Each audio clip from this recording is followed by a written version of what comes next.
The Apple iPhone 16 Pro Max is bigger and more powerful than ever. It has a beautiful screen, an excellent camera array, and new camera controls that could change how you approach iPhone photography. Power and battery life both get a boost to make this the big screen smartphone of your dreams.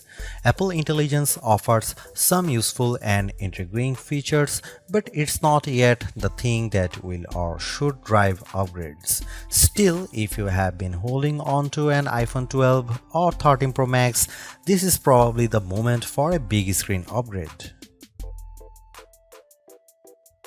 I get frustration from a certain perspective. The iPhone 16 Pro Max looks the same as the iPhone 15 Pro Max, but after spending a week or so with Apple's newest iOS phone, I can assure you that there are significant and noticeable differences, including some that will forever change the way you use an iPhone.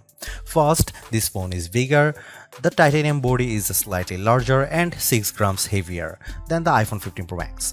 The screen is a hair's breadth away from 7 inches, but the Super Retina XDR OLED screen is larger, not just because of the chassis. Apple slimmed down the bezels on the iPhone 16 Pro and Pro Max to give you a giant 6.9-inch canvas of bright, colorful pixels. The other major difference is a new button on the right side below the power or a sleep or Siri button. Apple would prefer that we do not call it a button, though it is in part one. You can press the recessed camera control button down and it moves, but it also has a haptic response that makes light presses feel like the button is moving. It even includes gesture recognition. While the new button's name and its primary utility speak to photographic pursuits, this is a customizable control that will soon offer one-press access to Apple's new Visual Intelligence Object Identification feature. On the inside of the iPhone 16 Pro Max is a faster and more efficient A18 Pro. It's not hugely different from the A17 Pro that came before it, and most customers will never tap into its true power, but it's clear to me that Apple's Pro line of smartphones are more than ready to live up to their names. If there was ever a pocket supercomputer, the iPhone 16 Pro Max might just be it. All this hardware is in some ways no more than a vessel for Apple's next big thing, Apple Intelligence.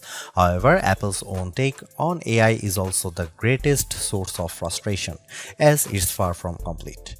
In fact, early iPhone 16 customers won't see much of it at all unless they install an iOS beta.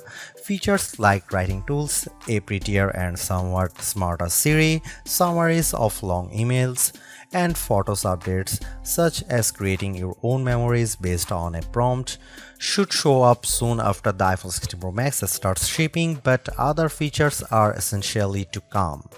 There is no image generation, Genmojis, ChatGPT integration, or support for languages other than English, and Siri has yet to display any of its existing personal context capabilities, which might be Apple's secret weapon when it comes to winning the AI battle.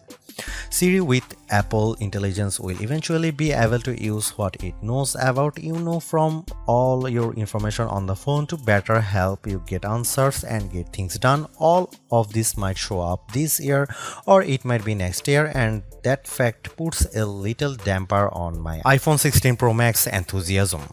If you are not buying this new iPhone for Apple Intelligence, then allow me to direct your attention to the formidable camera array. While it's not entirely new, there is a new and faster sensor behind the 48 megapixel main fusion camera, and the ultrawide makes a leap from 12 megapixel to 48 megapixel. The 5x optical zoom is mostly unchanged, as is the 12 megapixel true depth selfie camera. There are, however, myriad new imaging and even audio tricks that I'm certain every iPhone 16 Pro Max owners will love. There's 4K 120fps videography that can, via a new speed tool, be stopped down in increments to give your videos a truly cinematic feel. There are also new audio mix tools that in certain environments can add studio quality to audio that wasn't captured with a microphone. Apple has also added some new image styles and undertone controls that I'm not sure will get as much use as Apple would prefer. If you are asked to me, the choice between the base iPhone 16 and the iPhone 16 Pro Max is simple. You gain a Pro Motion display, a 5x zoom camera, and Apple's most powerful mobile chip. The differences between the iPhone 16 Pro and 16 Pro Max, however, are more subtle this year. There's the screen size, 6.3 versus 6.9 inches, and the battery size, which results in at least an hour of extra battery life, and that's essentially it. The 5x Tetra Prism lens is now on both phones. Perhaps the only other notable difference is that iPhone 16 Pro starts with only 128GB of storage. In short, I love the iPhone 16 Pro Max. It's big, powerful, and for everything. Yes, I was playing a console level game on it using an Xbox controller because I can. It takes lovely photos that, even if you choose not to try out, the new styles and undertones are clear and color accurate. Apple Intelligence, which I accessed by installing iOS 18.1 developer beta, is a nice start with some cool features, but it's not yet a compelling reason to upgrade. I feel similarly about the camera control button. Don't get me wrong, I like the new button and I think it's full of untapped potential, but there's almost a bit of competition now between the one-year-old action button and this new, arguably more sophisticated one. Those who buy any of the new iPhone 16 models will probably get a lot of use out of the camera control button and wonder how they used their iPhone without it. In the meantime, the action button might sit unused until Apple eventually shows it the door. The iPhone 16 Pro Max was announced at the Apple Glow Time event on September 9, 2024 and it's shipping from September 20. This is a larger phone with more screen, more power, AI and a brand new camera control button, but it still costs the same as last year's iPhone 15 Pro Max in the US and UK. It's actually a little cheaper in Australia. I'm not arguing that $1,199 for a 256GB iPhone is cheap, but at least Apple didn't raise any price hike by $100. Apple also made a point at this year's iPhone 16 launch event of talking about some big trade-in deals. Its point, I think, was that you probably won't be paying full price for these phones. The virtually identical iPhone 16 Pro costs $999 but starts with half the storage space. If you like big screens and want a reasonable amount of storage for all that 4K 120fps video, you probably want to choose the iPhone 16 Pro Max. The iPhone 16 Pro Max is available in natural titanium, white titanium, black titanium and desert titanium, which is the color of my test unit. I still prefer the black. It might seem like Apple's phone design strategy is now why mess with a good thing. In some ways, that's true. The iPhone 16 Pro Max doesn't stray far from the aesthetic first established with the iPhone 12, but also carries forward the myriad challenge made over the last few generations, like the smoothed out edges and new action button which replaced the silent switch on the Pro models last year. Its dimensions are close to those to the iPhone 15 Pro Max but enlarged by a few millimeters here and there. The 16 Pro Max is 163mm by 77.6mm by 8.25mm and weighs 227 grams. That's 6 grams heavier, 3.1mm taller, and 0.9mm wider than the iPhone 15 Pro Max. If you are comfortable holding and using the iPhone 15 Pro Max, I suspect you will have no trouble with the iPhone 16 Pro Max. I can't say the new phone feels substantially larger in my hand, but I do notice the difference in screen size. The bottom edge features microphone and speaker perforations, along with a USB-C port that, with the right cable, can support Thunderbolt 4 data transfer speeds. There's also a speaker slot along the very top edge of the display. Together with the bottom edge speaker, this phone can produce undistorted room-filling sound. Highs are sharp, mids are strong, and bass is good for the device size. Button placement is mostly identical to last year, with the volume buttons and action button on one side and the larger power or sleep or Siri button on the other side. They are joined, however, by a new button, camera control, roughly the same size as the power button. The camera control button is a multi-purpose control that can recognize physical presses and lighter presses to enable haptic response and gestures. It offers instant access to the camera and with those other presses and gestures to various virtual millimeter lenses and camera settings.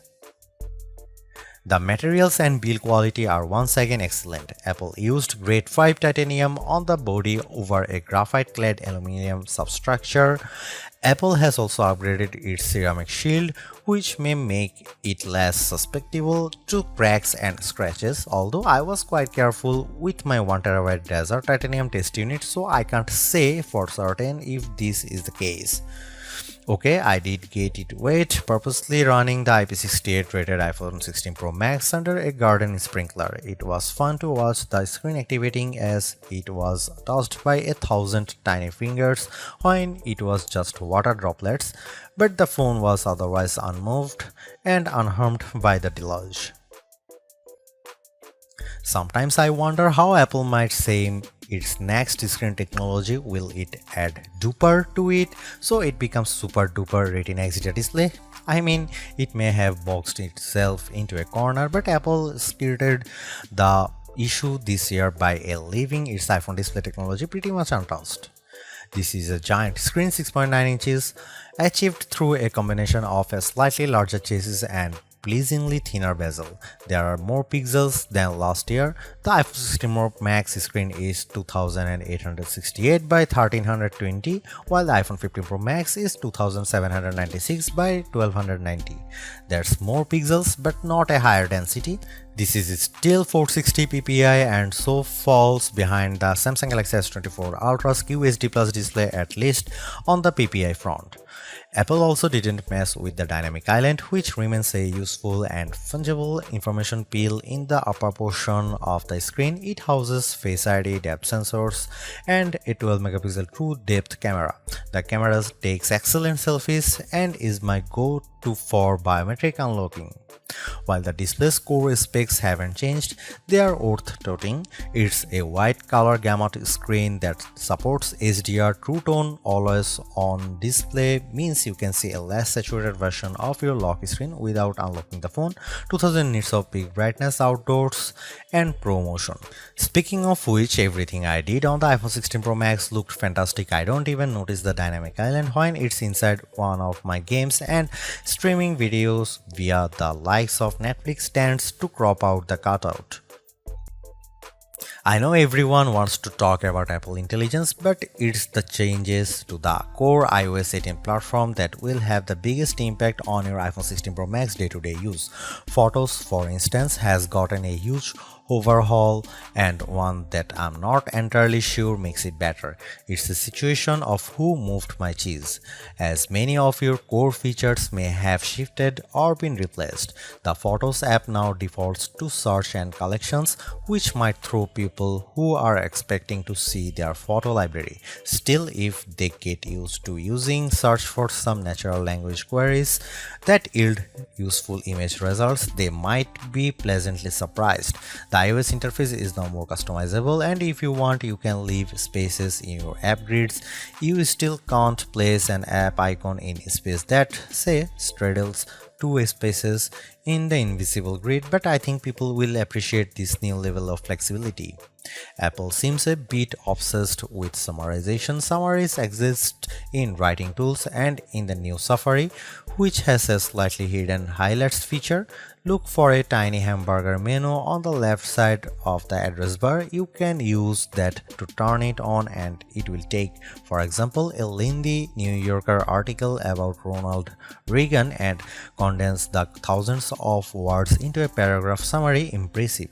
So I worry that such a boil down might leave out important nonsense. There's even a new passwords app that consolidates and surfaces all the password feature Apple has previously hidden in features like keychain. Now you have an easy to access app to manage sometimes confusing password and security word.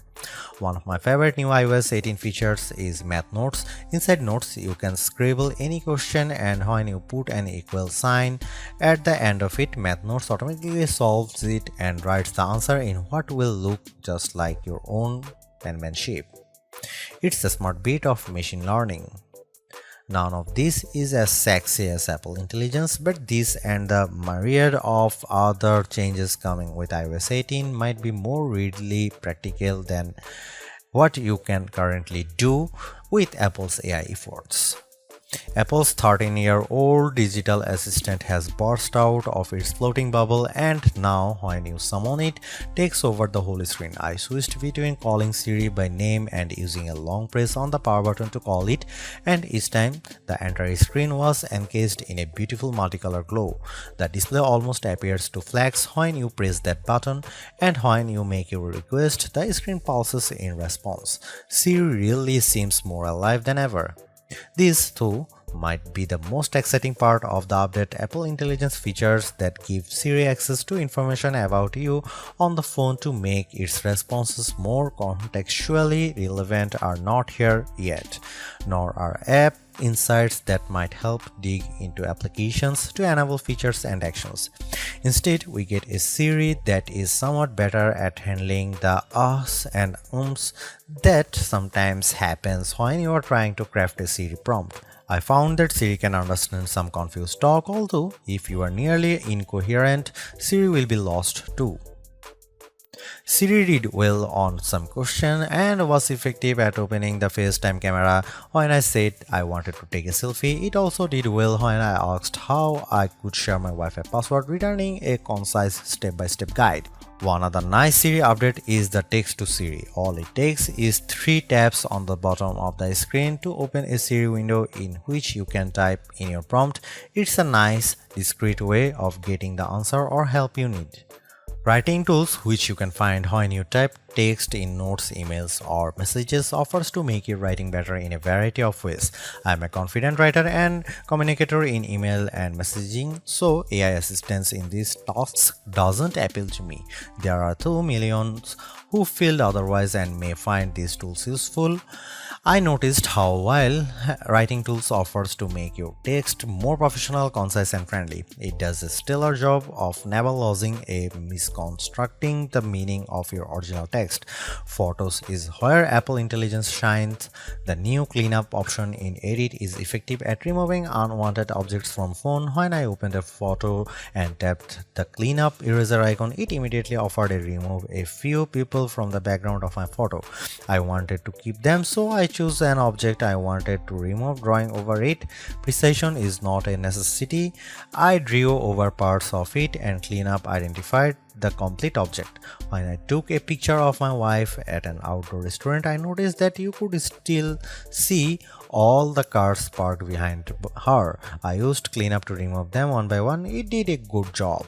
In all, Apple Intelligence shows early promise, but compared Google Gemini and Galaxy AI, it seems a bit limited. Siri still doesn't have that open LLM feel where you could ask it almost any question or solve any problem. There is no AI image generation, not even the promised Gen emojis. It's still an English-only tool, and the promised third-party integration with ChatGPT and potentially Gemini have yet to materialize.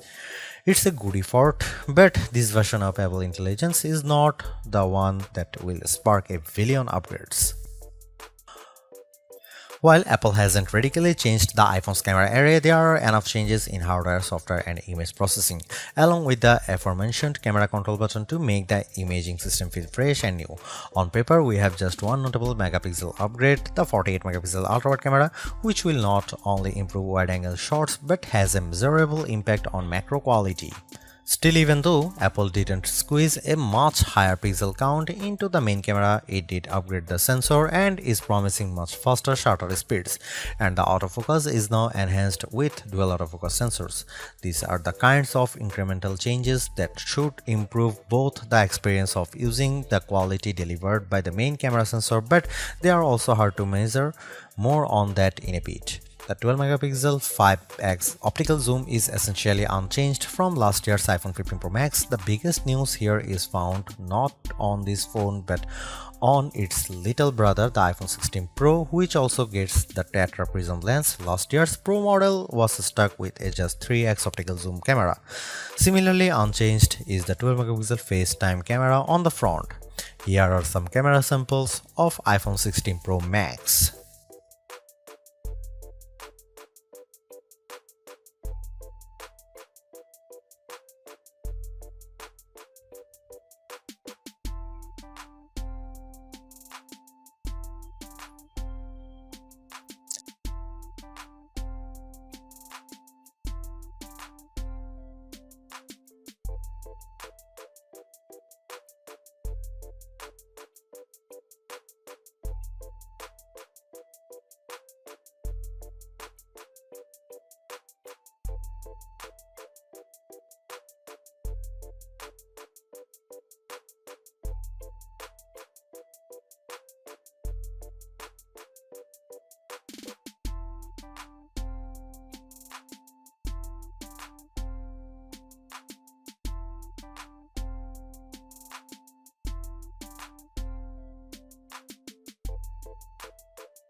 The iPhone 16 Pro Max have everything we have come to expect in a year-over-year upgrade even without Apple Intelligence. The 6.9-inch iPhone 16 Pro Max have a slew of upgrades including a good battery life, outstanding photo and video chops and iOS 18. The iPhone 16 Pro Max are excellent phones worthy of a spot in your pocket if you can afford them.